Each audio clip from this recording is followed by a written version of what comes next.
Just overall thoughts on tonight's big win? Well, our guys deserve to feel good about that. You got to give Bemidji a lot of credit. We knew going in we were going to have our hands full in all three phases of that football game, and our guys hung in there. Bemidji State hung in there, and for that game to come down to the double overtime, it's kind of what we expected, to be honest. Was there any adjustments after the first half? I know they make things kind of difficult for you guys to score. Well, we were able to finally establish a running game in the second half of the football game. Bemidji, put their young quarterback in who delivered some good passes in the second half of that football game, and we got some things to clean up, but we need to savor this victory and feel good about it. What do you say about John Larson? Again, he throws the interception and comes out with two massive drives for you guys. Well, John's a confident kid, and then when you're trying to make plays, he got hit on that play, the ball popped up in the air, and those turnovers happen. So things we can learn from, but in the same sense, he's a competitor. He battled back. Guys continue to step up and make plays. What do you say about the resilience of your team tonight? Well, proud of the way that they hung in there all night. Even through Bemidji coming back in the fourth quarter there, had the lead. We had our backs against the wall. Nobody faltered on the sidelines. It was, continued to step up and play hard, and that's what our football team's about. And to have successful seasons, you need to at some point have a win like that. 4-0. How do you keep this momentum going? Well, we're going to need to continue to get to work every day. There's things out of this game that we can work on. Mistakes that we made. In the same sense, we're not going to worry about that tonight. We'll get back to the drawing board on Sunday. Curt, talk about the kicking real quick. You juggled them. What was going through your thought process there? Well, that's a unit. Sometimes you can pin that on the kicker, sometimes you can't. That's a unit. Our snap, hold, and kick, all three of those phases needed to work, and it's frustrating for us, but those guys aren't out there trying to miss those field goals. So it's a tough position to be in, but in the same sense, we gotta be behind those guys next week. But it seems like, from what I've seen, you use Cam for the longer ones, tend to do, and Ranger on the shorter ones. Yeah. Is that right? Yep. Cam's got a little bit stronger leg than Dan. Dan struggled with some accuracy stuff tonight, which he's been pretty good. So, we'll go back with Dan. Dan's going to be our guy, and we're going to be behind him. And in the same sense, we got some work to do. We need to get better at that unit.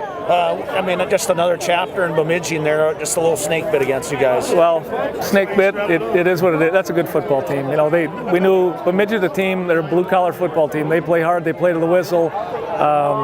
So we knew we needed to kind of play their style football tonight, and fortunately we came out on top. Talk about your defense setting the tone in the overtimes. Defense played exceptional tonight. Bemidji made a quarterback change.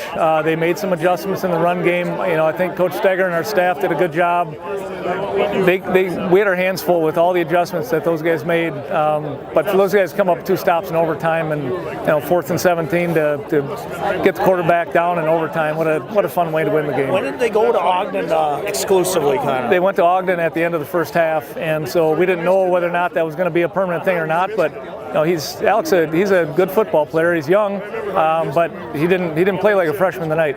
Sounds good, Coach. Thanks. Thank you. Okay, what was going through your mind during that overtime? During overtime, we just got to get the ball in the end zone, have our defense stop them. We get the ball in the end zone, we have a good shot at winning. We did it, and everything panned out. So.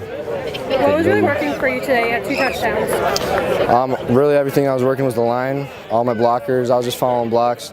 We were playing hard-nosed football, pounding the rock, and getting in the end zone. And what does this win say about your team and where you guys are at right now? 4-0 right now. We just take every week, though, as we're 0-0 going in every week. We just want to come out of the week going 1-0. We pound the rock, though. We just focus on every week. We just want to come out 1-0. What did it say about your team when you guys took a while to get the offense going, and then you guys had the lead, and then they came back to tie it? It was a good defensive battle mostly throughout the entire game. So what would you say overall you guys learned about your team? Everything we learned about our team is we battled adversity. We were able to fight and bring ourselves up from when the game was down on us. We were able to battle back and really show the conference and the nation what we're about and what we're going to continue to do. What would you say that Larson was doing well tonight? Who? John Larson.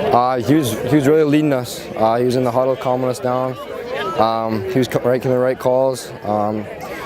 He's a player, man. He's a player, and we just follow him. As far as the first half goes, made it pretty difficult for you guys to score. What were they doing specifically? They're just playing hard football. They're filling gaps. They're playing just good D. We just kept pounding the ball. to get those short yardages and keep moving the sticks. On the OT touchdown there, what did you see? I was just following the blocks. We had a game plan going in, and it's got the rock. Was following my 2 blockers and was able to find a gap and get it in. Like you mentioned, 4-0. How do you guys keep this momentum going forward? We just hit every week the same. We just want to come out every week being 1-0, doing the little things right. Because we're on a mission right now, and our mission's leading up to our main goal.